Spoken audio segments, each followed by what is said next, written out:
What up, fellas? What's up? Good morning, everybody. Are we live? Yes, we're live. What's up, everybody? We got 13 NBA games on the board. A lot of them I don't have much to say about because the most frustrating part about the end of the regular season of any sport, by the way, I know NBA gets talked about the most, but every sport is like this. The last 2 weeks of the MLB season we're in football mode at that point. Week 17 and 18 of the NFL, just trying to guess what kind of effort you're going to get. So this happens in every sport, but NBA gets talked about the most because the injury reports, and the NBA kind of has a stigma that they don't try, which is obviously mostly untrue. But at this point in the season, maybe it is a little bit true. So, yeah, we got 13 games to go through, and I think I bet 4 of them, and I have a couple leans. So I have bets open. We got some bets, but there's definitely going to be a bunch of passes for sure. How are you guys doing? Everything good? Doing great. Glad Good. to hear it. Glad to hear it. So we're going to start out with a real scorcher here. Dallas on the road in Charlotte. I don't know. I didn't bet this game, but I wanted to. I think there's an avenue here for a Charlotte bet. Now, I didn't actually take that avenue, but I think it's there. I'll put my pick up. I actually wrote down a few notes for this game. I really did spend time and take a look at this. It wasn't like, next. I really did. So you got Dallas, who's – oh, 1 second. There we go. So we got Dallas, who's on the road in Miami on ESPN tomorrow. So the Mavs have a huge game on deck, national TV game. I mean, at this point in the season, with a big game on deck, is there really motivation to win this game by 25 points against a bad Eastern Conference team? A road game against a non-conference opponent, a bad non-conference opponent that isn't on national TV, is about as unimportant as it gets on your NBA schedule. So this is going to be one of the least important games for Dallas on the season, let alone with Miami on deck. And you know what? Charlotte's actually been shooting the 3-ball at a pretty high rate recently. Hold on. I'll pull it up so I'm not estimating the numbers. Okay. So if you look specifically, last 5 games, Charlotte's taking 40% of their shots from above the break. 40. That's insane. The Celtics hang out about 34-35%, and they lead the league. So the Hornets are taking a shitload of threes, and they're hitting them. They're shooting 38.7%. So the Hornets are hot from 3 right now. And Dallas, we talked 2 weeks ago, I'd say, hey, this team's playing lockdown defense against the 3. Last 5 games, 22nd against that shot. So, I mean, do you really want to lay 12.5 points on the road with a team that might not be motivated against a team that just caught fire from 3? By the way, the Charlotte team, their last 2 games, they beat Orlando outright, beat them, and then they took Oklahoma City to overtime. So this is a team that's playing hard, and it's a team whose outside shots are falling. So there's no way I'm laying 12.5 here. I actually almost bet Charlotte. I was close, but I ended up passing. Chris? Moda, you go second in all of these, okay? And then that way I'll always go last. Okay. All right. Sounds good. So for this one, I took Luka triple-double. I put a half unit on it at plus 180. He's gotten a triple-double a couple times in the last 10 games. In the games that he hasn't, he's been flirting with it by like 1 rebound or 1 assist off or something like that. And I just think the value at plus 180 is pretty good. Even if he ends up just playing the third quarter, if this game does turn into a blowout, I think he could get it against the Hornets. He's had at least 10 assists in 5 of his last 10 games. And the assist matchup specifically, I think, is pretty good for Luka against the Hornets. It's going to be dependent on whether guys hit their shots or not, but the Hornets are allowing the second most catch and shoot 3-point attempts over the last 10 games. And that's like Luka's bread and butter. It's roll men, and it's just picking open shooters depending on how the defense plays their pick and roll. So I don't necessarily think that they're going to just I don't think they're just going to give Luka single coverage as he runs a pick and roll. I think they're going to either crash down from the wing or have the roll man who's guarding the center go off, leave their guy and go to Luka, which just means a lob or an open shot on the corner, which is a high percentage shot. Luka's also been just playing really well from an assist perspective recently. He's got 17.7 potential assists in his last 10 games. That leads the NBA. He also leads the NBA in actual assists as well at 9.6. So not quite the 10 number, but close. And then as for rebounds, this is probably the safer one of the two. He's gotten at least 10 or more rebounds in 7 of his last 10 games. And in literally every single game he missed, he had exactly 9. It's a pretty good rebounding matchup for him as well, per Courtside Pal. Hornets are, I think, the second best or the best matchup when it comes to Luka's rebounding style specifically. So I thought at plus 180, I thought that the value on this one was pretty good. So I put a half unit on it. And this is one that I actually did bet myself. But again, for a half unit. Luka triple-double, obviously the blowout with a big game on deck is looming there, which would put your bet in jeopardy. But that's probably why you got plus 180. Yeah. There's a couple people in the comments saying they're taking Hornets money line. Jake Wag says Hornets money line. Todd S. Fox says Hornets money line. So Stephen Hairston said before, hold on, let me scroll up to that comment. Where's Hairston? There he is. He said Mavs lay down tonight, Heat win tonight, Mavs win tomorrow against Miami. So a lot of people are thinking the Dallas is about to lay an egg here. Chris, what do you think? Man, I altered the line. I took Dallas minus 20. It's like, no, I'm just kidding. Just kidding. Not giving that out. But you make a lot of what you said. And I agree with Moda as well. I think Luka could get a triple double because I actually think the game's going to be close. And Kyle, you took a lot of the points that I was going to mention. I see a Charlotte team that's been scoring offensively, 14th in points scored per 100 possessions over the last 2 weeks. And like you mentioned, above the break three, they're shooting the most above the break threes over the last 2 weeks of any team in the NBA at the 10th best percentage, shooting 37%. And Dallas, like you said, the defense has been struggling specifically against that shot zone. Kyle, we did a show on Sunday, and I told you I was on Houston team total under 110.5. And what does Dallas do? They come out and gave up 80 points in the first half and have to scrap their way back in that game. It's not a buy-on spot when you have to go to overtime, right? I think that's important to mention as well. And granted, they went to overtime and they won the game. The reason why I don't like the money line here is because they currently are 5th in the West, right? When we think about playoff seeding, and the Clippers are 4th. I think the Clippers are losing tonight to the Suns, which will put them a game behind. And they're going to, most likely, they're going to play the Clippers in the first round of the playoffs. But who's going to have home court advantage? Right now, the Clippers got a big win against the Cavs the other day. So the Clippers look like they're going to get it. But Dallas, I think they will win the game. I'm not laying the points with them. I'm not laying the points. But Kyle, something you mentioned that goes exactly well into my handicap, and it goes into yours as well, Moda, with your pick. The over, that's what I play here. Over 220.5. I don't think that Dallas is going to be locked in defensively. I think Dallas is going to be able to score, right? So I got it at 220. I got it at 220.5. It's up to 223. It's moved like three and a half points over the course of like 2 hours because I gave this out this morning when I was doing my live stream. But it's for all of those reasons. At first, I was thinking maybe Dallas team total over. But then the more I'm thinking about it, Charlotte's team total is 103.5. And they're the 14th best offense over the last 2 weeks. I don't think Dallas is going to be locked in defensively against the Hornets with the Miami Heat on deck tomorrow. So I took the over. The other thing I want to mention, last thing I'll mention, and I'll be a lot quicker on the other games because I don't have a lot of plays today. But a league-wide trend. So since 2021, road favorites that are laying double digits during the last 12 games of the season are 38 and 23 to the over. That's 62.3% to the over. What that tells me is that the favorites, they're not locked in defensively, but they are favorites and they're scoring a bunch of points, right? This season, that's been a trend that's been profitable every year for the last 5 years. Outside of 1 year, I think it's split, like it was like a 5-5 trend. And this season is 14-6 to the over. So just the last 12 games of the season, road favorites laying double digits says that they don't play a lot of defense. And if I looked at them being on the first leg of a back-to-back, I'm pretty sure it probably gets even better. So that was something I didn't look at, but I did take the over in this game. So I'm looking at the Hornets game logs here. They're 4-2 to the over in their last 6, and they're not just going over. They're going way over. Last game went 23 points over the total. Game before that, 33 points over the total. So the Hornets games have been flying over, and it's probably because out of nowhere the Hornets are hitting their shots. So that's not being accounted for when they set the total. Hornets are hitting shots, and it's just flying over. So, yeah, I guess I would lean over as well. But I would lean Charlotte first, but I'm not betting it. As far as our community, we got 52%, 31% Dallas. So community leaning towards the Mavs, but there are a lot of people. And like I said, there were people in the comments saying Hornets money line. Love it. Can't say I'll be tailing, but I do respect your boldness.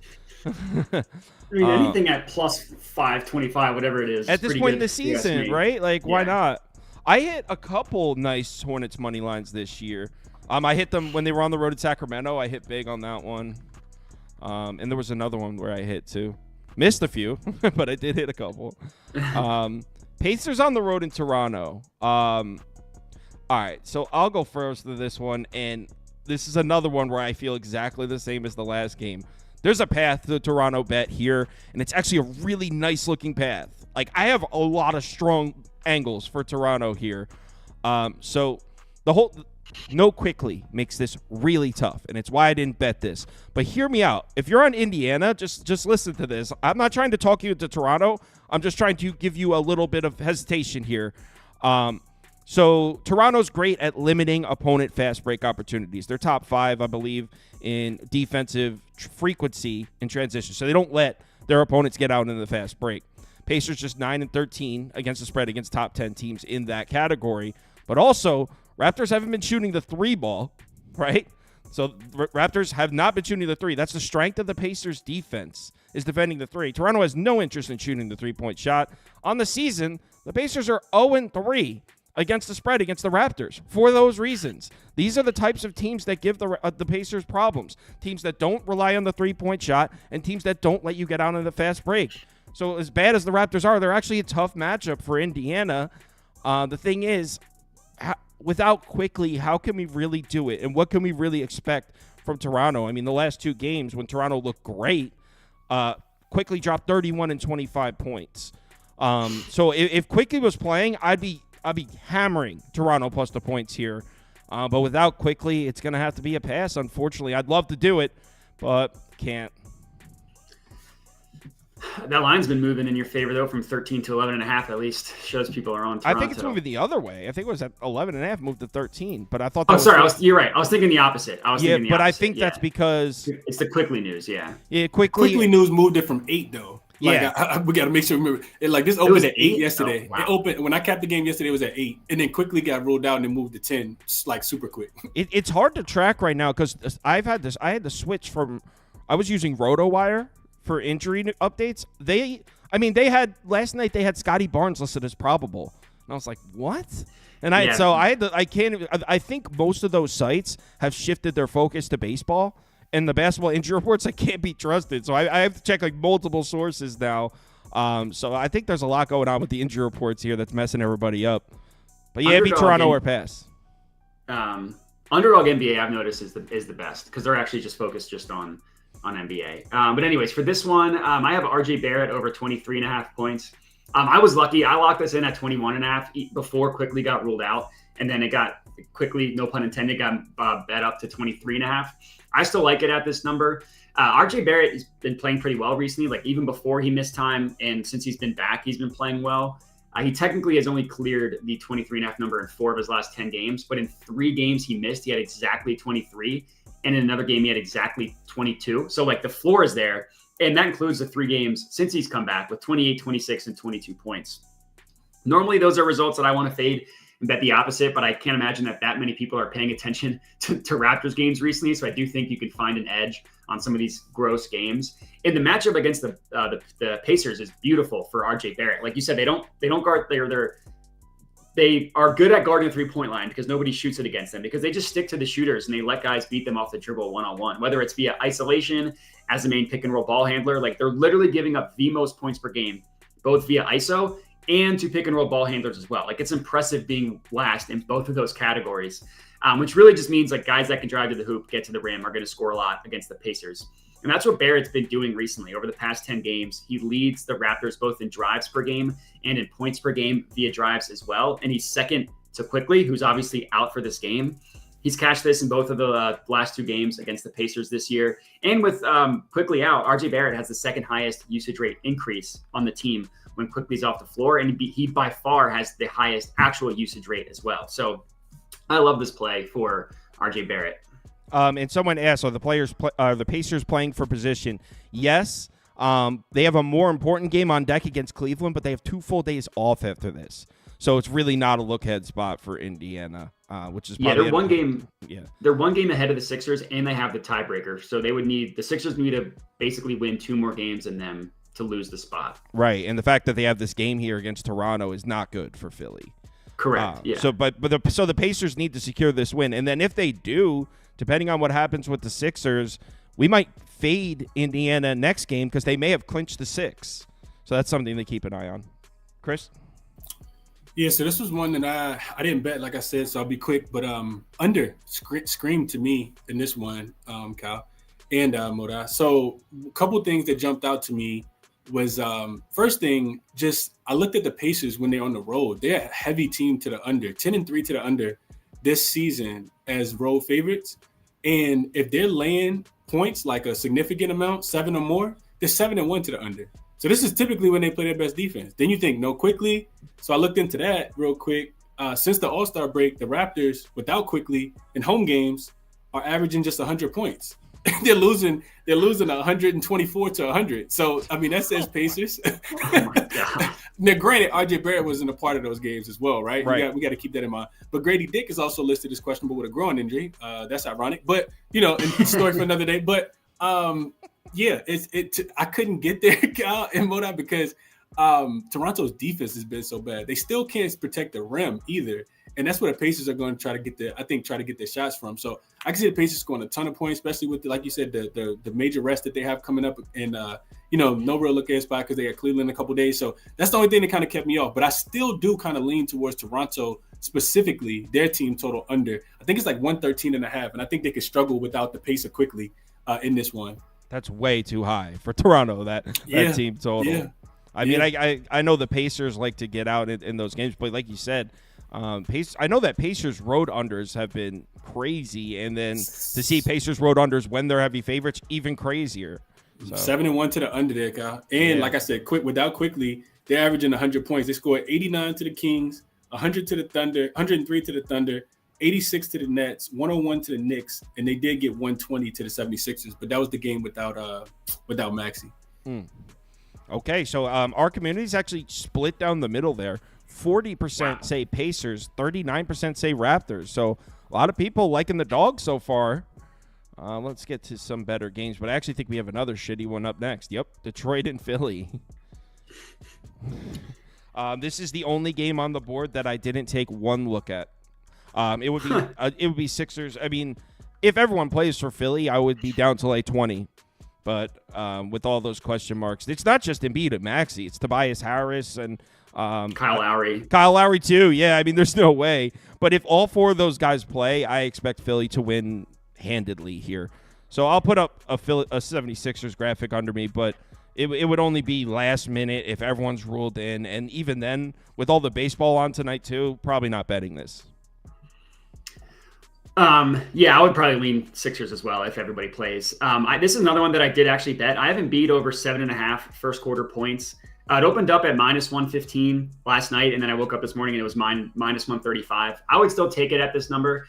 I'm guessing this is going to close at 8.5 if I had just by the way the money's going, both on his first quarter and his full game. It's just going towards the over. So he's only cashed this in one of the 3 games since he's come back from injury. But he's also been playing more and more minutes in the first quarter as well. Like he played 6 in the first game against the Thunder. He played 8 in the second game against the Heat, in which that game he did go over 7.5. And then last game he played 8.5 minutes in the first quarter and he scored exactly 7 points, so got close there. But his normal minutes rotation is he plays the entire first quarter. He's done that basically his entire career.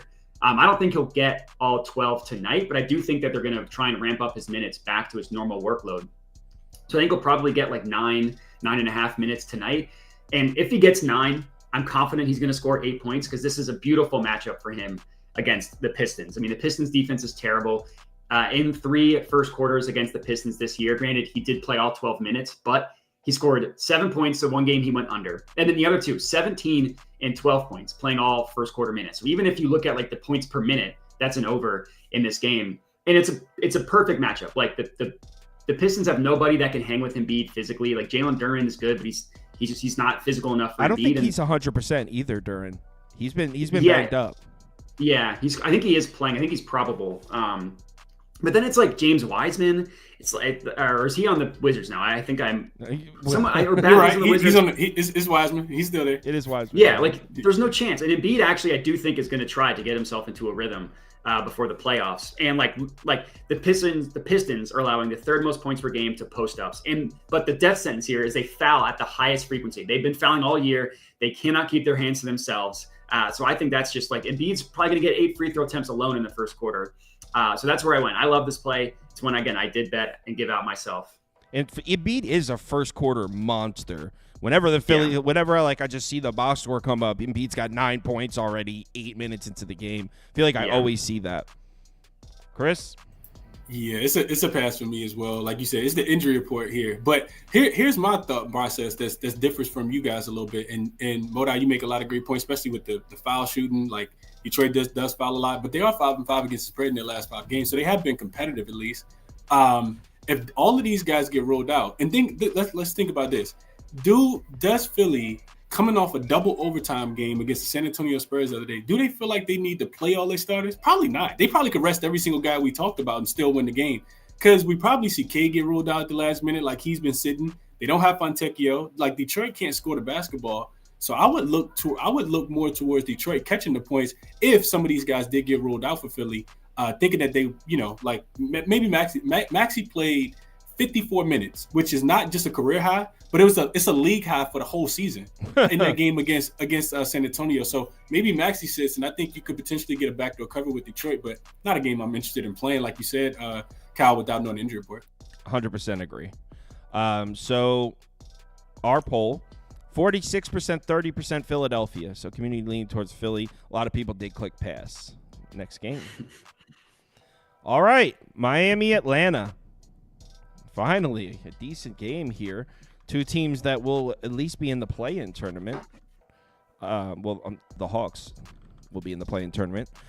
So we got this line's at 3.5. I saw 4s, but I think there's mostly 3.5s out there. I did bet it, and I bet the Atlanta Hawks in this one. This is definitely one of my smaller bets of the night. I know that it's tempting to. Oh no, I'm sorry. I did get it at +4. So this graphic at the bottom says 3.5. There are 4s out there, and I got Atlanta at +4. Like I said, I know that it's tempting to back the Heat here, coming off the loss to Indiana. I had the Heat in that game, but I mean, on the season, the Heat just 16-18 against the spread, coming off a loss. So it's not like they're one of those teams that you can't bank on losing 2 in a row. They've done it several times. And the matchup, the way Atlanta's been playing, it's actually a favorable matchup for the Hawks. The Heat defense, obviously elite, but they're not really elite on the three-point line. They're elite on the interior, specifically at the basket. Hawks are not a team that rely on scoring at the basket at all. In fact, just 26% of the Hawks' shot attempts in the last 5 games, 27% in the last 10 games have come at the rim. So this is not an offense that's even trying to get to the basket. So the strength of this Miami Heat defense taken away. Well, not taken away. It's still there, but maybe not as big of a factor in this matchup than in other games. And what's the other strength of the Miami Heat defense? Defending the fast break. They do not let you run the fast break on them. Atlanta has no interest in running a fast break. They don't really push the tempo like that. I mean, they're 17th in frequency. What I mean is the fast break is not the most important part of the Hawks offense. And something that's a weak spot for the Hawks defense, defending the fast break. I mean, they're dead last in fast break defense efficiency. They've been crushed in transition all season. Miami, not a team that gets out in transition often. So as much as I think Miami is significantly better than Atlanta, this is just not a great matchup for the Heat on paper. Talk about laying 3.5 on the road against a team that's been playing well at home. Miami immediately flies back home to play Dallas on ESPN tomorrow. There's just a lot of things that I like here for the Hawks. They've proven to me that they are not laying down. They're playing hard in these games. Look, I'm not sitting here pounding the table telling you to tell me, but I think everyone's going to come in on Miami, coming off that loss to Indiana, and I could see Miami fumbling the bag in this one, and then maybe showing up tomorrow against the Mavs. So, yeah, I'm on the Heat, I'm on the Hawks in this one. Someone in the comments is going to hate this play because he said assist props are garbage because it's a perception stat. I'm taking DeJounte Murray. Technically, I'm taking him double-double at +120. Really, the play here is that he gets to 10 assists. Points, his over-under points is like 21.5. That would be crazy. And then rebounds, in the off chance he gets it, would be nice, but that's not really what I'm expecting. It's really, again, the assist play, and you can get better odds on a double-double, which is why I went with that. But I love this play against the Heat. Like, the Heat defense, like you said, they give up a lot of three-pointers, and they really sell out to try and stop the top option. And when that's someone like the main option is a point guard like DeJounte Murray, they can get a lot of assists against the Heat defense. Last week, Jalen Brunson, I was on this. His over-under was 6.5 assists. He had 10.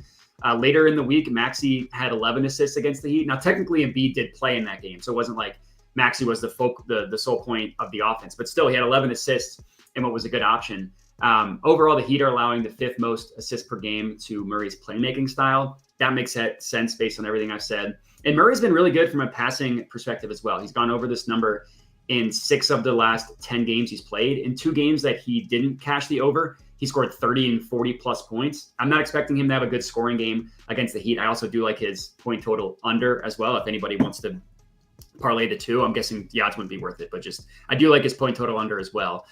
He's averaging the 2nd most assists per game in the NBA in the last 10 games. He's second only to Luka, who's averaging more. He has played the Heat once this year without Trae Young. He had 11 assists on 20 potential assists.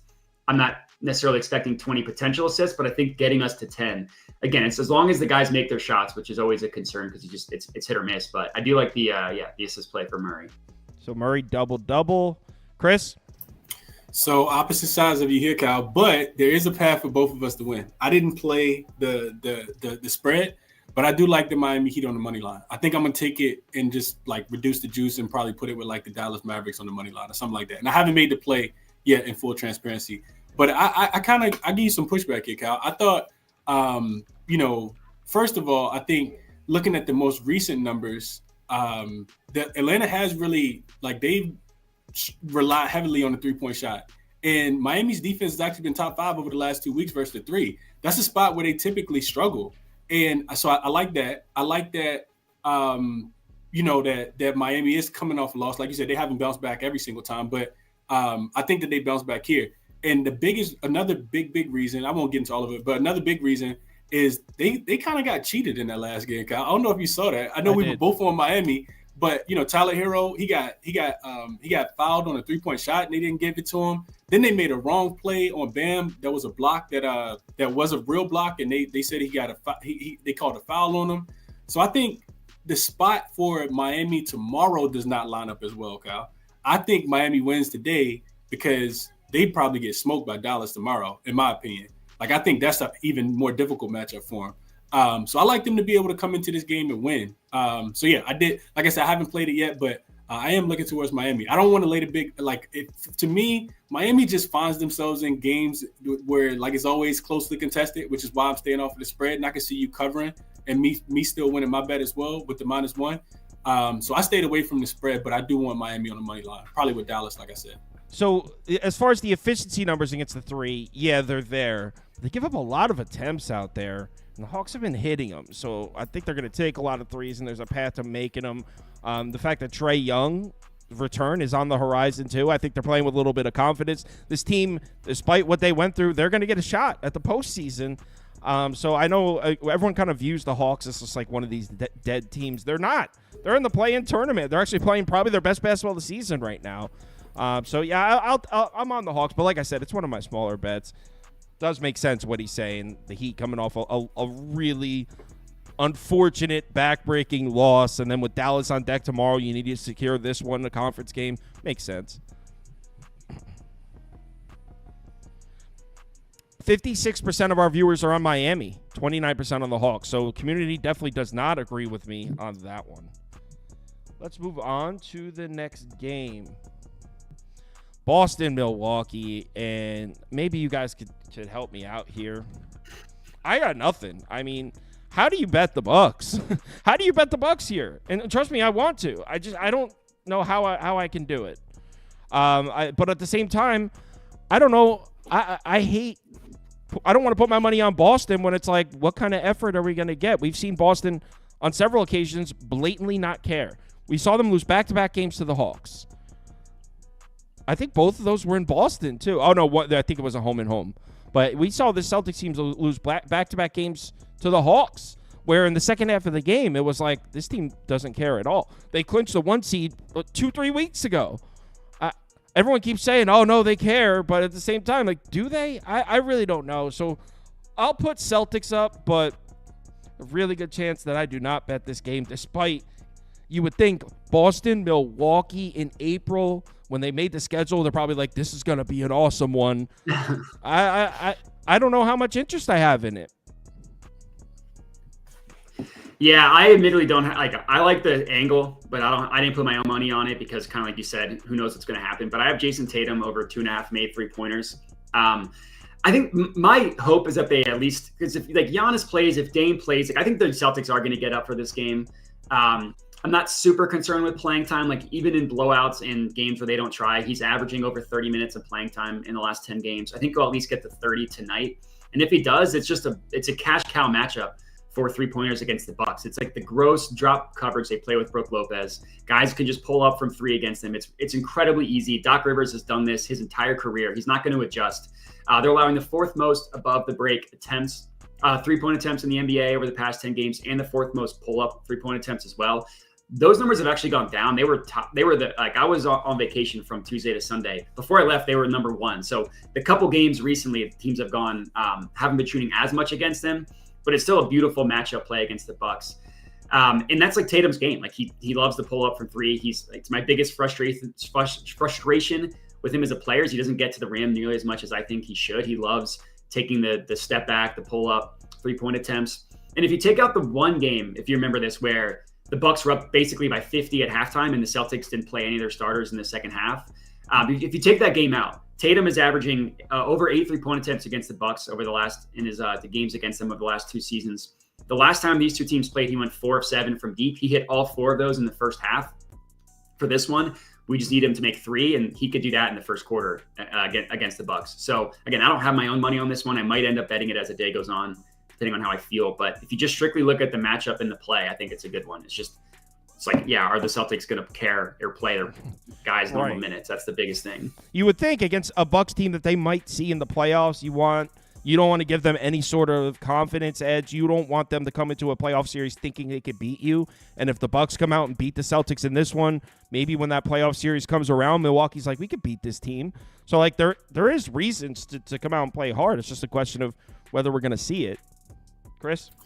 And for that reason, Kyle, is the reason why I stayed over this game as well. I have nothing for you here, Kyle. I think, Milwaukee needs to win. Like, they need a confidence boost and win. And I watched Boston play against Sacramento the other day at home, and they had like a 10 or 12-point lead, and they had already pulled the starters with like 5 or 6 minutes to go. Missoula, just not throwing in the towel, but like, hey, we're winning.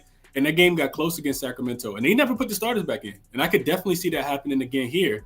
You also got Porzingis on the injury report is questionable. He could potentially not play. Al Horford, same thing. Ugly as it sounds, Kyle, I think it'd be the Bucks, and I can't really say that out loud. Maybe I whisper it, but I'm not betting the game. Either way, I'm not betting the game. I can't bet. I mean, you lost it. You're not on just a 4-game losing streak if you're the Bucks. You lost to 3 teams that's going to be in the draft lottery. Like I can't put my money. I work hard for it. Yeah. I can't do it. Completely agree. I mean, I will say it's only a matter of time before the Bucks threes start falling again, because that's the main difference. The Bucks have kind of been shaky this whole season. When they were winning, they were hitting their threes. And there's one thing, if you take a lot of threes, when they're falling, they could put a lot of Band-Aids on the rest of your team when the three-point shot is falling. And Connaughton, Lillard, those guys were hitting for the Bucks. So it kind of was putting a Band-Aid on their problems. Now that they've gone cold from outside, you're really seeing that this team isn't that great the way it's currently constructed. That being said, Boston hasn't been playing the best defense on the perimeter. So there's a chance that the Bucks come out and their threes start falling and they win this game against an unmotivated Boston team. So, yeah, unfortunately, this is going to have to be a pass for me, despite on the board at first glance it looking like one of the best games. Sacramento, Oklahoma City, and this is another one where I wanted to bet the Kings, but the way the line's moving and SGA back, this could be starting to feel like this is the game Oklahoma City comes out and silences everybody. I will say the matchup-wise, I do like it for the Kings. Oklahoma City, not the strongest perimeter defense, period, but certainly recently they've really been struggling to defend the 3-ball. Sacramento takes a lot of threes. So, I mean, maybe SGA coming back gives them a boost defensively on the perimeter. But even on the season, obviously SGA's played for most of the season. Even on the season, Oklahoma City's like 18th or something in defensive efficiency against the above-the-break 3. Now, the reason that number is so important, Sacramento on the year, 2-12 against the spread, against top 10 3-point above-the-break 3 defenses. 2-12. against bottom 10, they're 8-3 against the spread. So this is an Oklahoma City team that's struggling to defend the three ball, and Sacramento has been almost automatic money betting them against bad three-point defenses. So I like that. Both these teams run the fast break a lot. Both are very good at limiting opponent fast breaks. I think based on what we've seen recently, you would have to take the Kings in the points, but like I said, with SGA back on the floor and Oklahoma City taking a lot of criticism recently, I could see that team coming out and be like, this is where we shut everybody up, which is why I didn't bet it as much as I'd love to. Another great game on the board that I was really having trouble finding some value. I think the Kings are probably the move, but this is a pass for me. Yeah, this is one of my passes as well. I didn't take anything in this game. I think if I had to play something, I would lean SGA points over, but I think he's legitimately hurt. I haven't liked the way that he's looked when he has played, so I stayed away. Chris? I'm right there with you on this one, Kyle. We do kind of line. I didn't bet it though, and it's for me the biggest concern is, all right. So the line came out of 2.5. Well, it came out of like 2 or 1, and then when I first saw it, it was like 2.5 in favor of OKC at home. I don't like the spot for OKC. This is the 5th game in 8 nights. First game back home after a 5-game, 8-day road trip. In his first leg of a back-to-back. They got the Spurs tomorrow. And granted, this game means more. But for Sacramento, it also means a lot. They're currently in the 8th seed in the Western Conference, 1 game behind New Orleans in Phoenix. So it's a big-time game for them as well, trying to get out of the play-in tournament.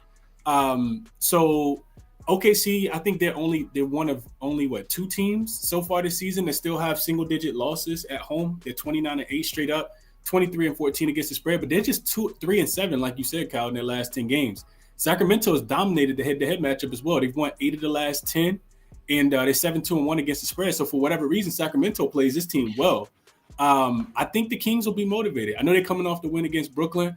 I think they wanted to finish the road trip 2-2, and they, like you said, they match up well against them. A terrible spot for OKC. Defense hasn't looked good recently. My concern, though, Kyle, is that OKC could take advantage of Sacramento's three-point defense. Like, Sacramento defense has not been great against the three, and it's not going to show against Brooklyn, who's been shooting a lot of shots, from the inside.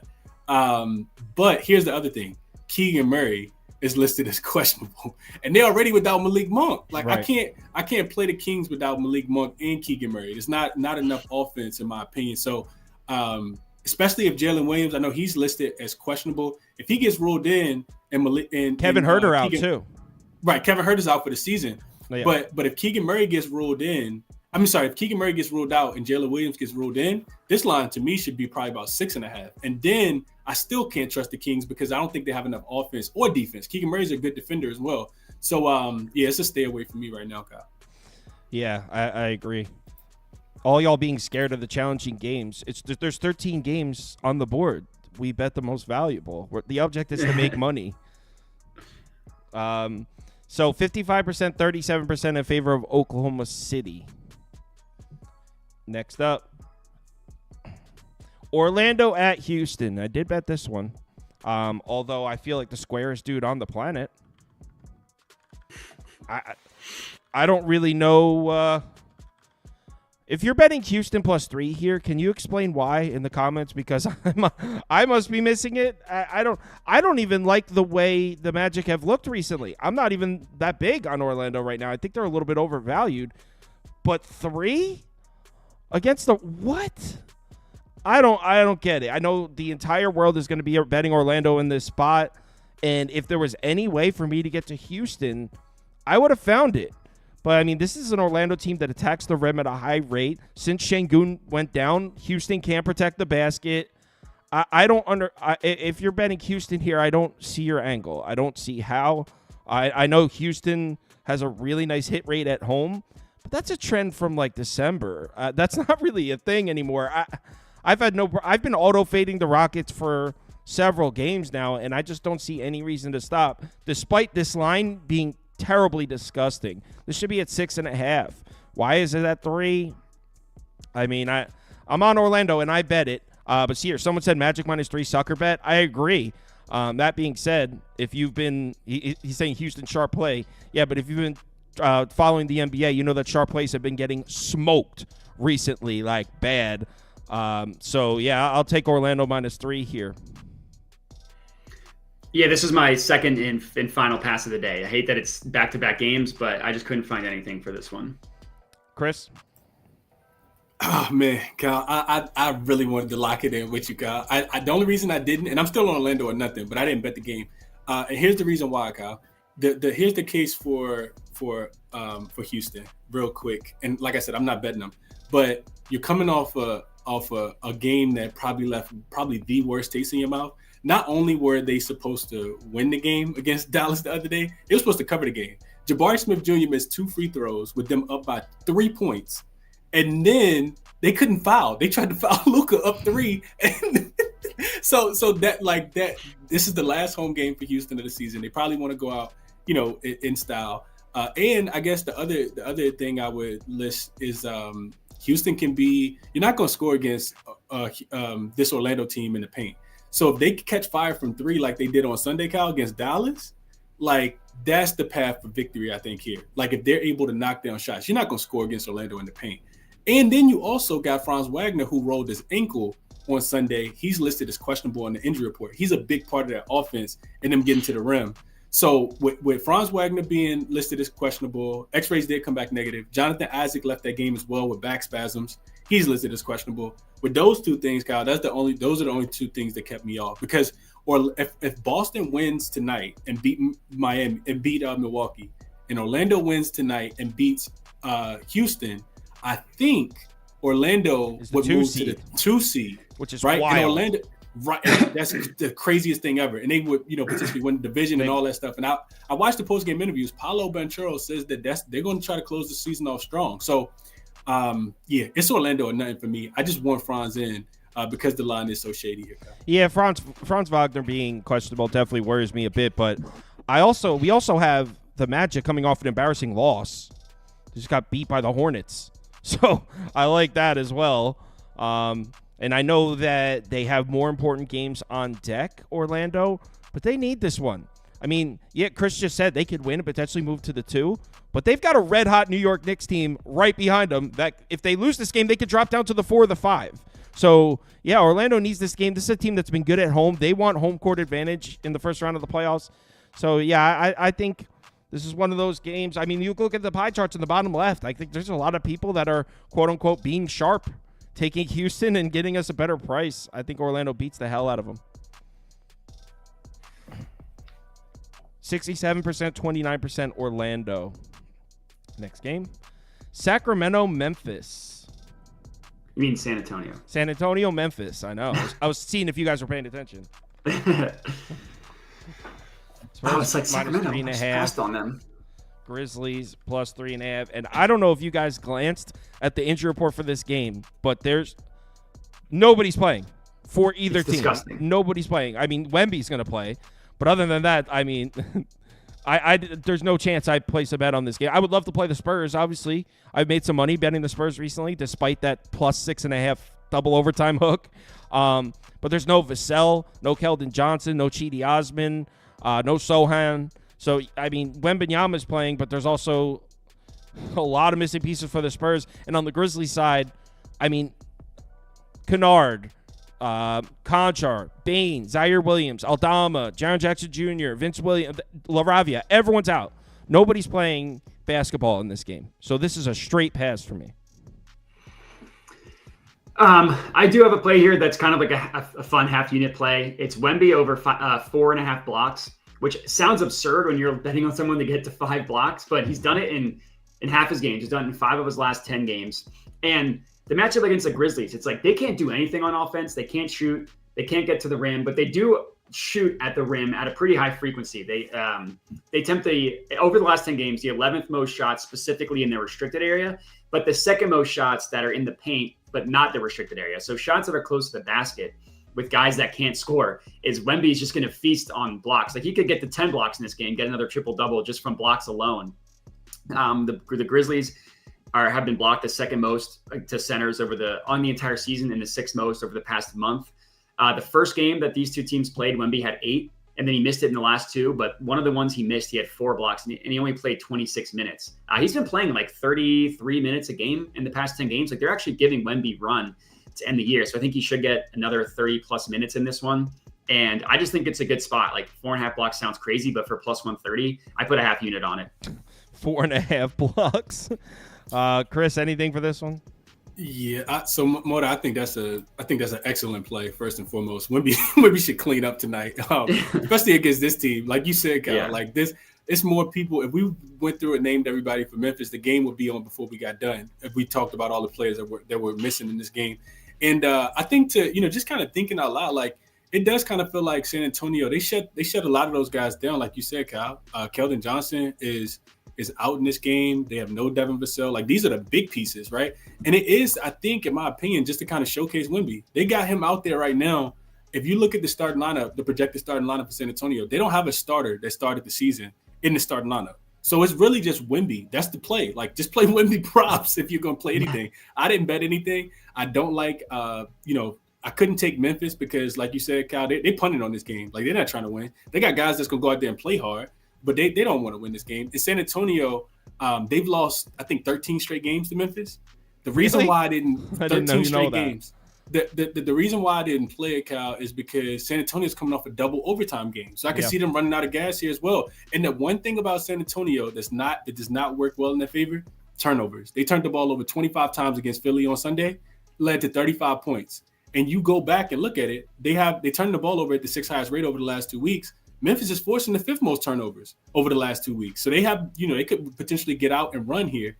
But San Antonio is shooting the 3-point ball well. Memphis is not guarding that well. I have no idea what to do with this game, Kyle. It's definitely a pass for me. Yeah, I mean, obviously I'd love to bet the Spurs. Spurs are playing hard. Spurs are looking like they're selling season tickets for next year, the way they've been playing recently. But with all the pieces out, no. Just can't do it. So we got a Wemby block prop here. Next up. Knicks Bulls.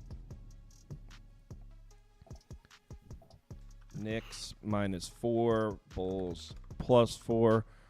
Pass. Who believes in the New York Knicks? Anybody? So do I. Yeah, I'm on New York here. I mean, the Knicks have the advantage across the board here. I mean, you point to an area of the game, and the Knicks have the edge in that department. Obviously, we know the Knicks are a great defensive team. Even though the defensive numbers for the Knicks have fallen off a little recently, I'm not worried about that. I mean, now that OG Anunoby's back, and did you guys see the clip on Twitter that was spread around? It was just a mashup of all OG Anunoby's possessions guarding Giannis in that Bucks game. He clamped Giannis. And, I mean, with Anunoby back and healthy, the Knicks defense should be top 3, top 5. That's like the floor for the Knicks defense. They are really, really good defensively. But the 16-3 to the under, Kyle, with OG Anunoby in the lineup. 16-3 to the under with OG Anunoby in the lineup. And so Anunoby's back on the floor, healthy, but it doesn't end there. The Knicks are 3rd in offensive rating in the last 10 games. The Knicks offense has caught fire. Brunson looks unstoppable. They're hitting their threes at a high rate, which is the weakest part of the Bulls' defense. And look, I know that this is going to be a super square play, but the line doesn't really stink. I mean, 4.5. It's up to 4.5, 5 now. Actually, I put the poll at 4. It's up to 4.5, 5 on the road. That means at a neutral court, Knicks would be laying about 8, 8.5. That doesn't sound like that sounds about right. So it's not like I think the line stinks. I think I'm just playing the much better team that's been hotter that just got a piece back. I expect the Knicks defense to show up, and the Knicks offense has shown me recently, hey, you know what? We can count on them. Because that was the part where it's like, okay, the Knicks are going to play some defense, but can we count on them to score points? Well, they've been scoring. They've been hitting their shots. So the Knicks should cruise here if they play like they've been playing. It doesn't matter what kind of effort we get from the Bulls, because Bulls are just 4-9 against the spread in their last 13 at home. This team just doesn't look very good recently. So I like the Knicks here. Yeah, I'm with you on the Knicks. I would take them on the spread as well. The play I went with was Josh Hart double-double. It's plus 200. I also sprinkled like $5 on him to record a triple-double as well at plus 2,000. I just think those odds are crazy. Like, I understand why, because he hasn't been getting a double-double nearly as much as he was like at the beginning of the month or the end of March. But like, you look at this exact same play maybe 2 weeks ago, and the odds are minus 200, minus 250. And now we're getting plus 200 for him to record a double-double. And again, I get why it's scary, because normally with a double-double, the points is a given, and then it's one of rebounds or assists. That's obviously not the case with Josh Hart. But he also could, like him and Draymond are like the two guys are most likely to get 10 plus rebounds and assists based on the way he plays. And he's he's playing 42 minutes of playing time over the past 10 games. He's just going to play. Tibbs is going to run him and Miles McBride like their legs into the ground. And last game he missed. Like he played against the Bulls. He got kicked out. He played 15 minutes in that game. I think he got ejected. I'm not saying that he's got a ton of revenge narrative against the Bulls or anything, but you can't really look at his stats from that game. But from a points perspective, he's not getting the Caruso treatment, so he should get a lot of open shots. It's whether he makes them or not. Like he's scoring the third most points, the Bulls are allowing the third most points per game to his shooting profile, and his seventh most assists to his playmaking style via both of those are via courtside pal. So really, for me, it was an odds play. Like plus 200, I thought was crazy odds for this. So put a half unit on it, and I sprinkled like $5 on the triple double. $5 on a Josh Hart triple double at plus 2,000. Okay. Chris, do you agree? New York, you raised your hand when I said it, so that means you're on. No, absolutely. I gave this out, Cal, yesterday at I gave out the money line for the Knicks when they were minus 2.5 yesterday. Before now, I see it all the way up to 5. But I would still play. The reason why I don't like it as much, Cal, and like I hope you guys cash. I'm not double dipping here, but. The Bulls are 26-16 in clutch games this year. For whatever reason, DeMar DeRozan, like they always find a way to be hanging around, and he they always are gets coming to the off foul line. He always gets to the foul line. Like it's like instant almost. But I don't like the spot for him here. First of all, you got the quick revenge, like you said, Kyle, for the Knicks. They just lost to this team on Friday. That was the second leg of a back-to-back, third game in 4 nights, and a fourth game in 6 nights, all with travel. So the Knicks, you look at them, they're 9-3 straight up, 8-4 against the spread when they're seeking revenge this season, if they're the favorite in that game. So I think it's a quick revenge spot here. Also, to Modai's point, Josh Hart got threw out with 3 minutes into that game. So they didn't have his services at all for that game against Chicago on Friday. And Javonte Green went off with 25 points. He shot 10 for 14. I don't see that happening again. And you've got Caruso, who is the best primary defender. Potentially, he potentially missed this game. He's listed as questionable. I don't think he played in the last game. So good luck trying to slow down Brunson if he's not out there. So, right. Yeah, it's Knicks or nothing. Knicks or nothing here. Easy, Kyle. Yeah, and as expected, the community's heavy on the Knicks here. Who can blame them the way the Knicks have been playing? Next up, Washington, Minnesota. Great game. Yeah, the Wiz have been playing hard. All right, so I got nothing here. Modai? Yeah, I took a Rudy Gobert rebound. Of course, Modai has a bet in this game. Yeah, come on. I mean, the Wizards games are a cash cow for props. I'm telling you, there's so many different angles you could look at for the Wizards. But yeah, I took Rudy Gobert. Yeah, over 13.5 rebounds, minus 125. It's a high number, and blowout potential is definitely scary. But he played 27.5 minutes against the Raptors last week, and he cashed this over another team that's a really good matchup for rebound props. The Wizards, they're a beautiful combination of they play really fast, past 10 games, second fastest pace in the game. In the NBA, they shoot a lot at the rim, which leads to rebounds specifically to centers. Over the past 10 games, they're attempting the second most shots within 5 feet of the basket, and they stink. So they miss a lot of those shots. It's the perfect combination. And rebound or centers that just hang around the rim, that can stay in the paint. They're not going to go out to the perimeter. They can rack up so many rebounds against the Wizards. Like on the year, the Wizards have allowed the most rebounds per game to centers at 17.7. The next closest team is 1.6 below them. That's the Hornets at 16.1 rebounds per game. The centers, according to Courtside Pal, they're giving up the most rebounds per game to Rudy Gobert's rebounding style. So I think a lot of people are just going to be scared off by the 13.5 number. And like I said, even if this game is a blowout and he doesn't play the fourth quarter, he could cash it in the first 30 minutes of his playing time. What do you guys think about Minnesota's got the Nuggets on deck tomorrow? Wizards money line? No, I'm joking. But seriously, the T-Wolves do have Denver tomorrow for the 1 seed, right? Yeah, for the 1 seed, but also if they lose tonight, then that just makes it harder for the 1 seed. So I feel like they can't. I mean, they might not cover 16.5, but I don't think they can't afford to just not show up at all. Yeah, but this game, because it's an Eastern Conference team, it doesn't count in the tiebreaker, so it's not as huge of a. Yeah, it still counts in the overall record, though. Oh, of course. Whoa. Did I just share my screen with you guys? Yeah, what did you do? I did that by accident. I can fix it right now. I clicked that button by accident. Can you see it now? Yeah, you did. All right. So yeah, I mean, with Denver on deck, only look. I don't know. I kind of want to bet Washington, but I can't. That was the biggest part of my handicap here, Kyle. And it's the same thing for Denver. No, absolutely not. I stayed away from the game, but that's why I couldn't.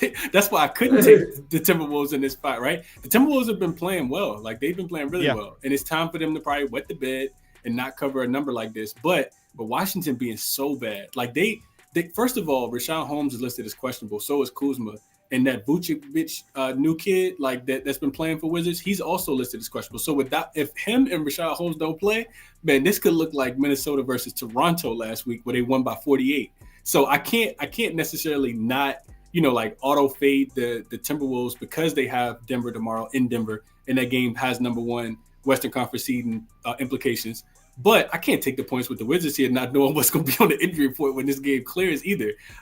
So those are my thoughts. That's one of the reasons why I stayed off the game. I think I know you don't do first quarters and first half, Kyle, but just think about this. Like, just hear me out. If this goes for Denver as well. If Denver and Minnesota are playing, they're both laying a boatload of points, like 2 touchdowns and some extra points or 2-point conversions. And they know that they have a game tomorrow. Both teams have to travel because Denver is in Utah tonight as well, so they got to travel back home.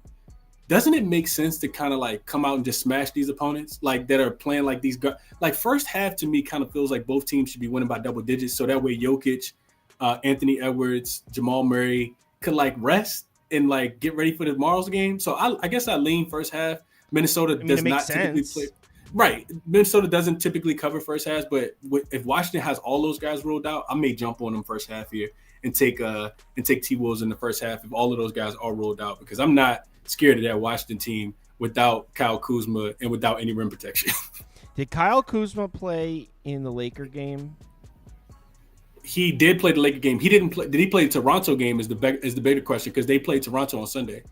And he didn't play in the Bucks game when the Wizards. No, he only played for the Laker game. He came back just for the Lakers, and then I think he played. Of course he did. I want to bet the Wizards, man. I want to bet the Wizards.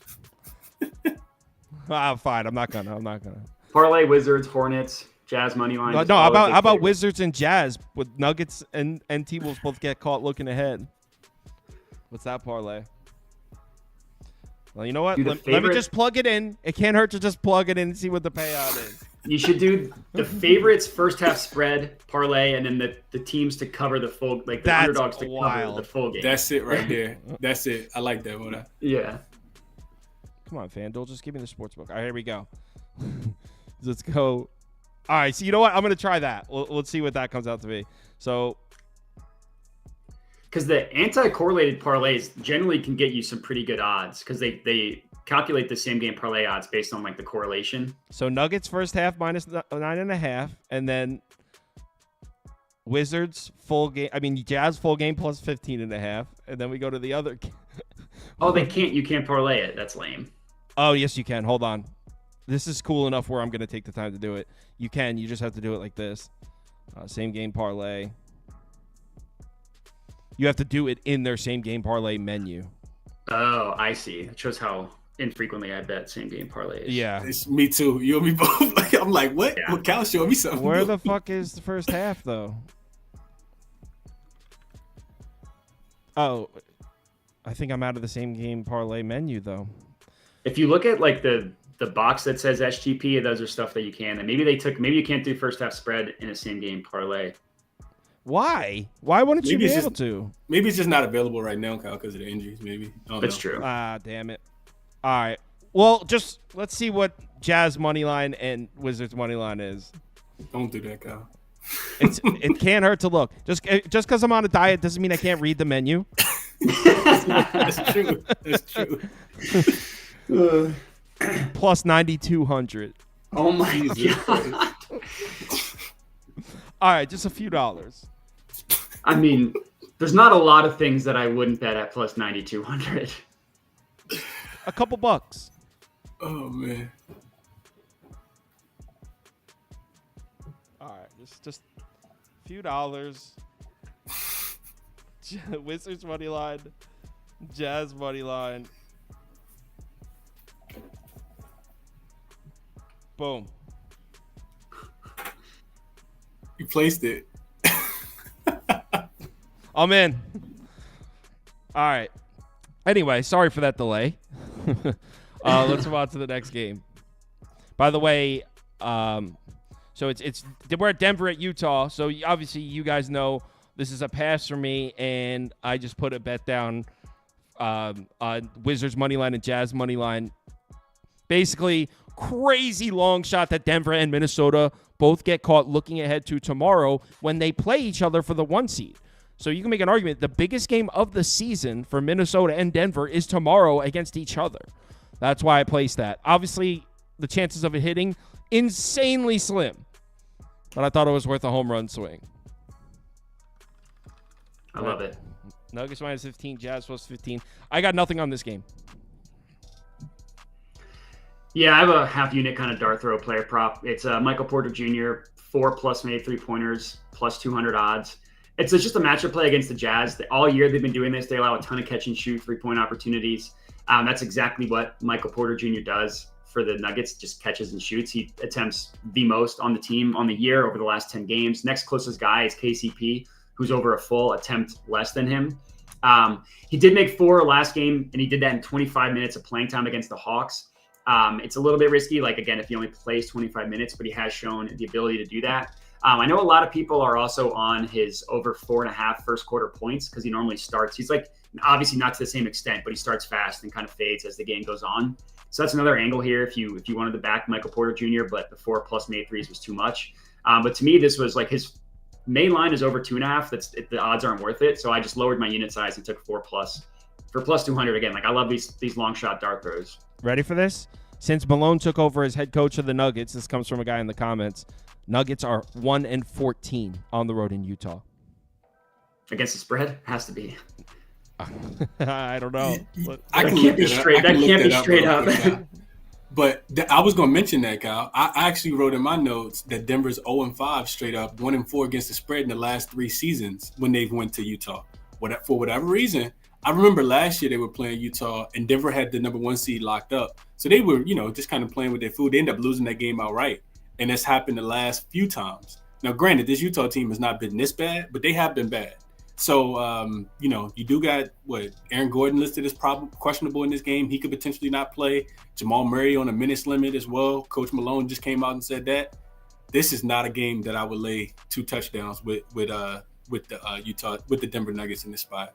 And that is ugly. It's ugly. I just pulled it up. So Denver on the road in Utah, 2-16 in their last 18 trips there. That's not against the spread. That's outright 2-16. That's crazy. So they just never beat the Jazz here, which means value on my parlay just skyrocketed. Jazz and Wizards.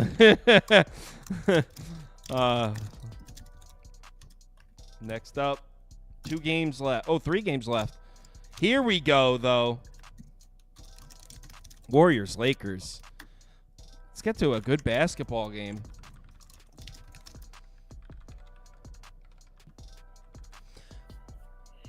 All right, so I bet this one. And, gentlemen, this is a Golden State spot. I know everyone's riding the Lakers. Everyone's all in on the Lakers, right? They look great. I just love the matchup for Golden State. Okay, so we know the weakness of this Lakers defense is defending jump shooters. And before Chris responds and says, Kyle, they have good numbers against jump shooters in the last 10 games in the last 2 weeks, or whatever he's about to say. I know what you're going to say. They haven't been playing anybody. Who have they played? So the Lakers are 10th in three-point defense in the last 10 games. Have they played a single team that can shoot threes? Congrats. You shut down the Wizards on the perimeter. You get a trophy for that? You held those Wizards three-point shooters down. Congrats, Lakers. They're finally seeing a three-point shooting team, so we're going to see the Lakers defense look like it has for the rest of the season, which is struggling against jump shooters. Not to mention the Warriors have been excellent on the road all season. I believe they're still the most profitable road team in the NBA. Hold on 1 second. There's one more. Oh, actually, I don't even need my notes because I know what it is. And it probably is the most important point here. So I think the Warriors are going to get looks from outside and are going to expose the Lakers' perimeter defense for what it really is, which is mediocre to below average. It looks good recently because they've played nobody that can shoot the ball. Now here we go. On the other side, what do the Lakers need to do offensively, Chris? Run the fast break and attack the rim. Golden State does not let you get to the basket. They're actually first in defensive frequency at the rim in the last 10 games. First. They don't let you get to the rim. The Lakers against teams in the top 5 of defensive frequency at the rim, the Warriors are first. The Lakers against the top 5, 3-8 against the spread. This is not a good matchup for the Lakers. Golden State on the road catching points. This is a Warrior spot. Sorry. I like that spot for the Warriors. I have a play on Draymond Green over 12.5 rebounds plus assists. He loves showing up against LeBron and against the Lakers. He's cashed this in 2 of 3 games against the Lakers so far this year. And the one game he missed, he only played 21 minutes, which I forgot to look into it, but I think that was when he was returning from the suspension and playing limited playing time. In the 2 games that he went over, he had 25 combined rebounds plus assists in each of those games, just completely crushing the number. The assist is probably the best matchup play. If you just look at like the playmaking style, the Lakers are allowing the second most assists per game to Draymond's playmaking style. But I wanted to add rebounding because Draymond has just been crushing his rebound prop, specifically against the Lakers. Like he's cashed in all 3 games against the Lakers this year. So even in the game he played 21 minutes, he had 7 rebounds. And if you go back to the playoffs last year, he's cashed it in 6 straight, dating back to the playoffs last year. And the Lakers have been playing super fast, like literally the fastest pace in the NBA over the past 10 games. That in general just leads to stat accumulation. So it's a get up spot for Draymond Green. I know a lot of people took his double-double at super juiced odds, which I don't think is a terrible play either, because he could do it both on like rebounds and assists, not even need to do it on points. So I'm pulling it up here just because I'm curious. So yeah, it's plus 800 if you want to take him to record a double-double. Like I would easily throw a dart throw unit size on that one. So my official play is the rebounds plus assists, but I do think that the double-double is worth the dart throw. Okay, rebounds, assists. Chris? So no play for me here, Kyle. I did not fade the Lakers. I did not back Golden State. Just stayed off of this game. The Lakers are really difficult to figure out right now. Granted, I know you hit on them, Kyle, because we did the show on Sunday, even before LeBron was ruled out with the illness or whatever. And then, of course, Anthony Davis gets poked in his little eye. He doesn't come back in the game. So I'm not backing this team. I told you, I get financially and emotionally invested. So I'll just stay off of it. But you make a lot of great points for the Warriors here. I do think the motivation, the thing that you didn't say, Kyle, is the motivation is for Golden State to win this game. Because right now, they are in the 10th seed and the Lakers are in the 9th seed.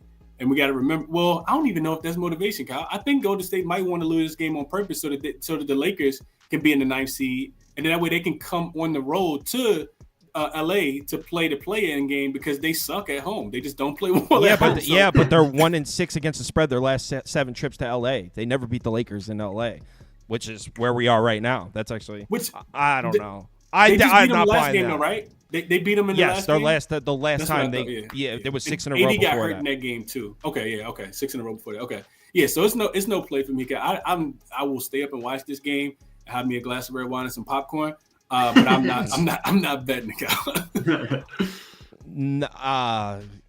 damn. Yeah, this is gonna be a good one. I like my position on Golden State, but this should be a good one here. Someone said in the comments AD's out. I'm not seeing that, so I don't. He's questionable every single game. Him and LeBron. Yeah, he's questionable, but that's not. He's one of those guys that's always questionable. So Woj also reported that the Lakers are optimistic that he will play today in return from that little eye injury that he had. I didn't even think he was really injured. I thought he was just taking him out because they were getting their ass beat. No, he got poked in his eye in the second quarter. And no, I know right before half. And I mean, it was only like a 12-point game at the time. But it was like very clear that the Minnesota was in control, and it was a 12-point game, but it could have easily been 19-20. So I thought they were taking him out. That it was like, this is not our night, guys.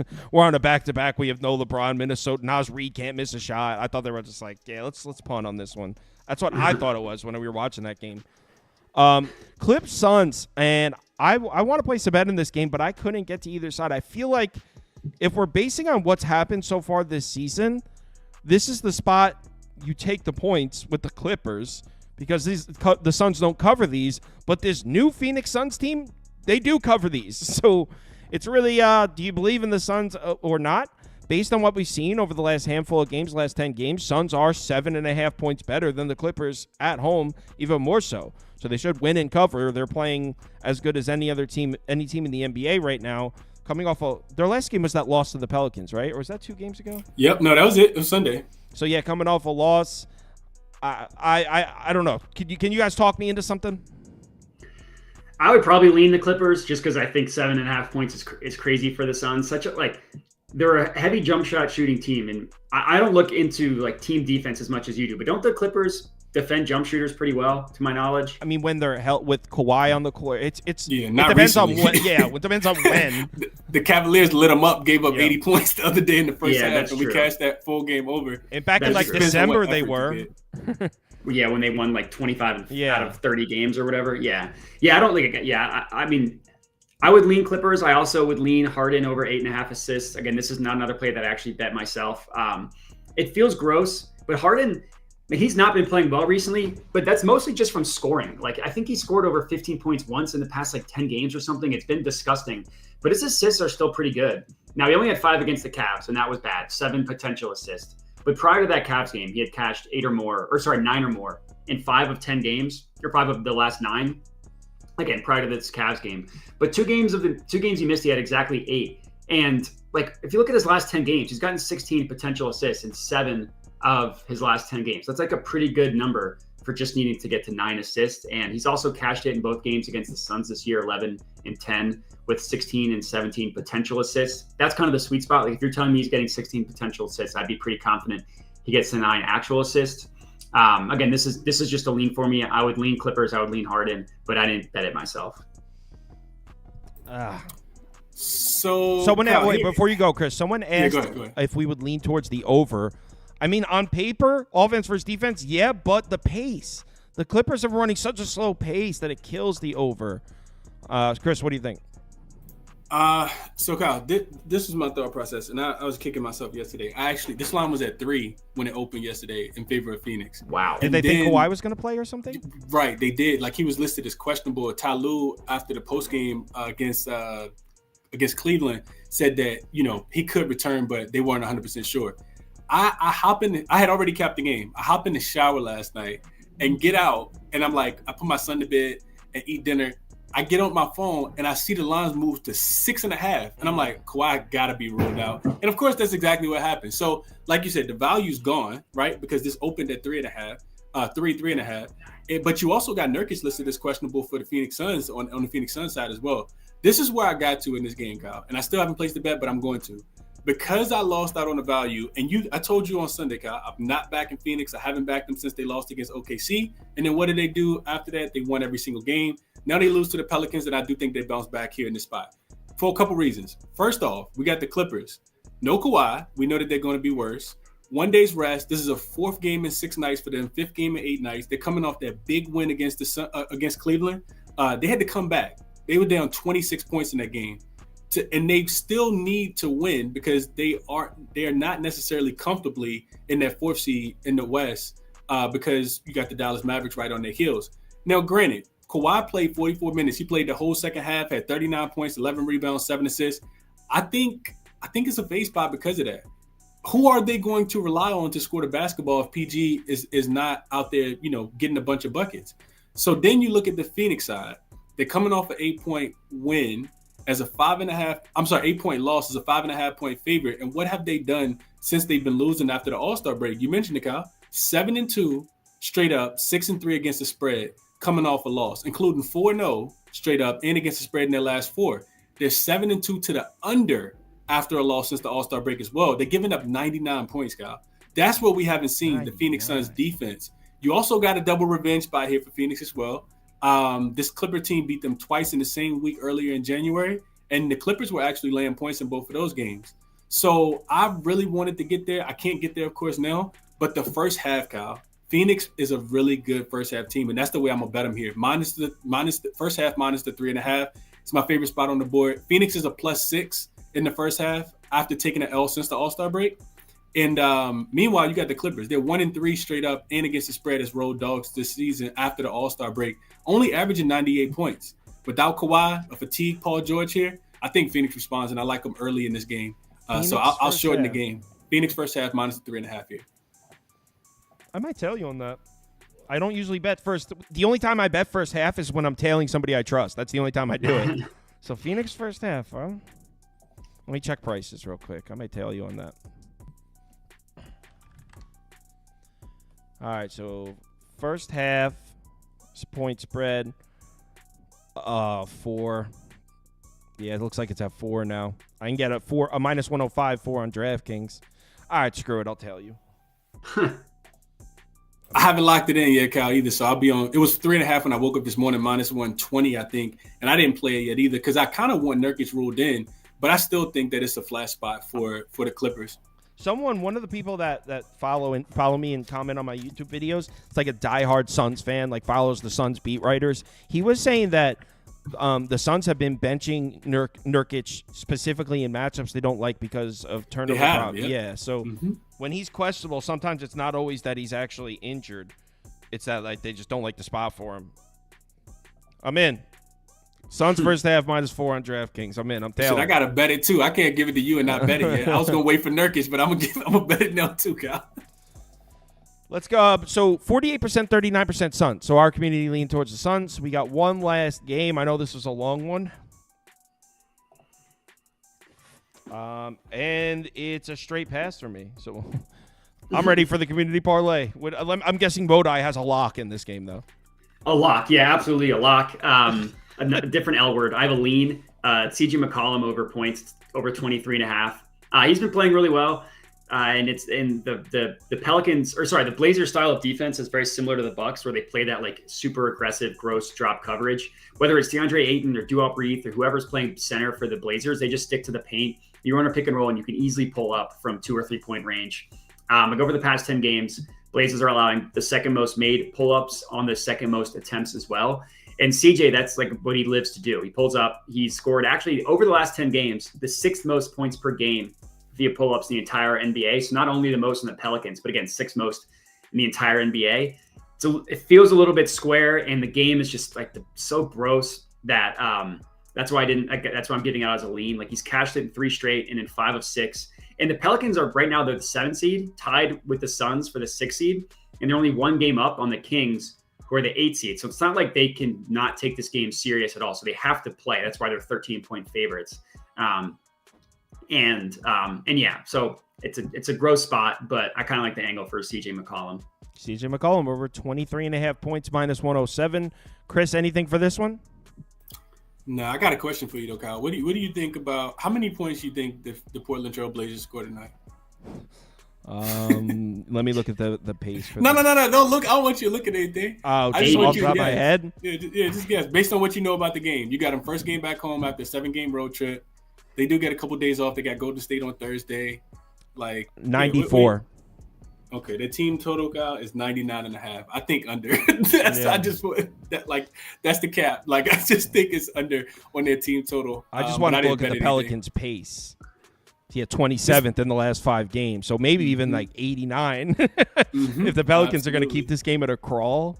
Yeah, and the reason why I asked that, because I was actually thinking Pelicans team total over 113.5. The reason why I don't like playing these team totals over in these really slow games, and granted, Portland's defense gets a lot better with Ayton back on the floor. It has been, which is one of the reasons they've been covering.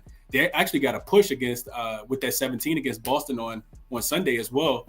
But it's a terrible spot here for them. I think they still play slow. They play defense, and I think that's the reason why I would look a little bit more towards their team total to go under versus the Pelicans having to score 114 points because they could win this game like 110-85, like you said. So a little bit more of a lean, I guess, towards Portland team total under 99.5, but I didn't play anything here. If you just go by basic efficiency numbers and pace numbers, in the last 5 games, Pelicans are averaging just 95 possessions per game. And in the last 5 games, Portland's averaging just 99 points per 100 possessions. So you factor in the fact that the Pelicans have played a pretty strong schedule. against a weaker Portland team that's dead last in offensive rating. I mean, that probably Talk puts them me into it, Kyle. That puts Talk them me closer into to 88 points. Like, just based, and that's just raw numbers. That's not even an opinion. That's just based on the production we've seen from these two teams. That puts their total closer to 88, 89. Then the flat spot coming back home. You know what, Kyle? Yeah. Half unit. You're going team total under? Yep. I feel like I'd be more comfortable just straight up laying the 13. Or does Portland's defense really scare us? With Aiden, I just feel like it get a little bit better. Like, they're such a good rebounding team. Yeah, they are good on the boards. All right, I'm gonna write. I'm playing it though. I'm playing it. Blazers live cap sold are under. All right, got it. All right, let's do a community parlay, shall we? A lot of games to choose from. Yeah, a lot of games to choose from is right. And the MLB show is at 4 p.m., by the way. Someone just asked in the comments. So 4 p.m. Eastern time. The reason we do that is normally the Tuesday games are all at night. This is just weird where there's a couple day ones. That's not normally the case for MLB on Tuesday. All right, so we got Mavericks minus 13. Pacers, Raptors. Pacers minus 13. No, I'm pretty sure Raptors won that poll. No, Pacers did slightly. That's right. But Hornets. A lot of the big favorites won. Yeah. That's right. 76ers minus 15.5. Jeez. And you guys wanted Heat money line. I have a feeling Heat money line is going to win this poll because I think a lot of them liked Heat money line. And it's going to blow the community parlay because Hawks are about to win. Hawks going to lose by 3, Kyle, so you'll cover. And I didn't take the money line. I did not take the money line, so I'm down with that. I didn't like it enough to take the money line. It's one of my smaller bets. So, see, and that goes against Kyle's rule because Kyle says that if the dog is less than 5 or 4 or less, he takes the money line. So, you like the money line as well, Kyle. Do you know really why I do that? Because I don't know if you've seen the tickets I post on the site. I put bet, and I literally typed the thing, 0.5U, 1U. And if I split it in half, if I just want to bet 0.75U, like what am I going to do, 0.375 each? To split it in half, I have to bump it up to a full unit. And it's like, I don't want to bet a full unit on this fucking game. So it's like, I think I'm going to raise up a little bit because I noticed that, like, I'm up around 30 units in the NBA this year, but I'm doing really well. But I only, like, a big bet for me is 1 unit.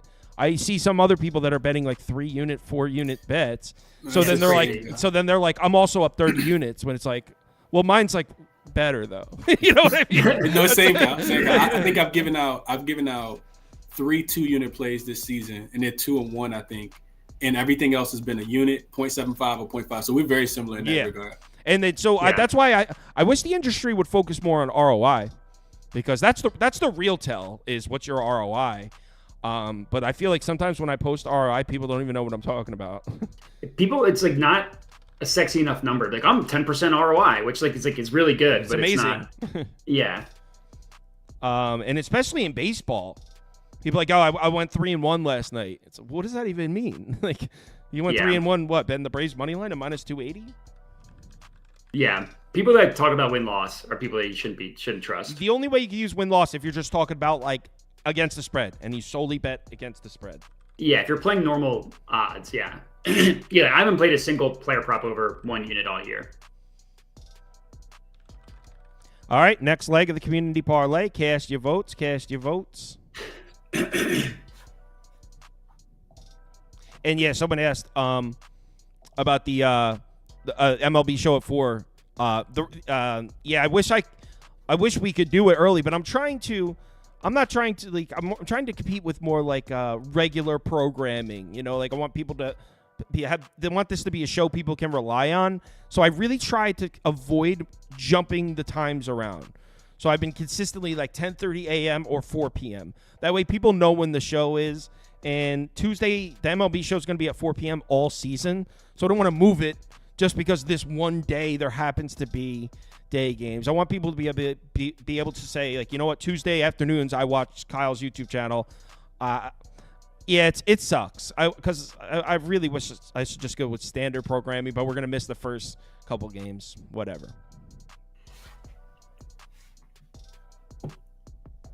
Looks like Magic and Celtics. So Magic. Well, actually, this one's close. I got to let it rock for another couple seconds because looks like people are clicking on the Celtics, and it's close. You can ask these guys. Do you guys take Cash App? I don't do. I just appreciate you watching, but these guys, I don't know if you go follow them on Twitter if you want to hit them up. They both have their own YouTube channels, and they might have like super chat set up where you can send them a tip. Yeah, I don't have Cash App or Venmo or anything. Yeah, I'm good off of it too, Kyle. Appreciate the offer though. Just go follow the channel, chrisbecappinn 2 P's 2 N's. That's all the support I need. Yeah, same. Someone says, Modi, what hair product do you use? Conditioner, shampoo and conditioner. It's Head and Shoulders. He looks like he's supposed to be in Troy Polamalu video. Yeah, he's like, that's all it is. Head and Shoulders, baby. Oh shit. Got to shut down the Q&A section when they start asking about Modi's hair. All right, Knicks money line. So if you bet Magic, if you voted Magic money line, you'll get another shot with that because they got second place.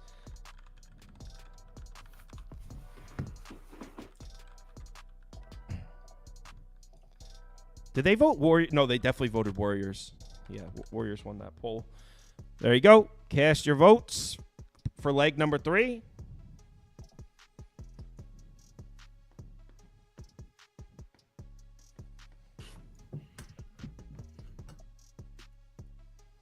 Someone said, why not switch the MLB and NBA show? I probably could have today, but our MLB show does really well as far as, like, I'm expecting a lot of viewers this year, so I really wanted to establish the time, 4 p.m. on Tuesday. You can get us. It's last year, I just started the live show. This is our second full season with the live show, so I'm still relatively new with the live streaming, and last year the MLB show, like, took off. And then since the football and basketball live shows have done well, but it started with the MLB show. That's when people really started watching. So I wanted to prioritize that because it's a product that people like. They like the way we do MLB. So.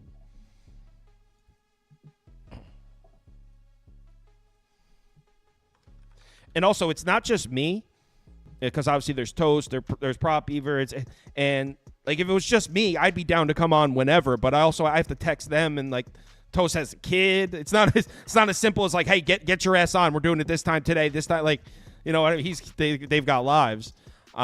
So the Knicks money line makes it. So we got the second. Wait, I'm sorry. There's a couple games left. We got Suns money line.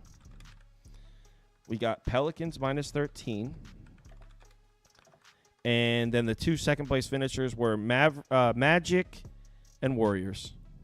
Magic money line, Warriors money line. All right, what's the last leg of this parlay? Warriors would be nice for some plus money action. I know. Mandrake Falls says sometimes I feel like people cast their vote on based on what I like, but I mean, there's no way to avoid that. No, unless you go last and close the poll before you go. But yeah, but I mean, then they would click based on who's talking. Like, yeah. Prop Beaver doesn't get out of school until 2:30. Prop Beaver rides the little bus. It's Suns money line. All right, give me 2 seconds. I can pull up the odds. Plus 480 at FanDuel. A nice chalky one. Too bad the Heat are going to blow it. We got Heat money line, Boston money line, Knicks money line, Suns money line, plus 480. Thanks everyone for watching. We'll be back at 4 p.m. Modi's coming back too. So Matt Modi doubleheader today.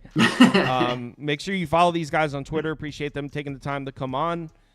And like I said, they both have their own channels where they upload a lot of good stuff. That's why I keep asking them to come back. They both do a really good job.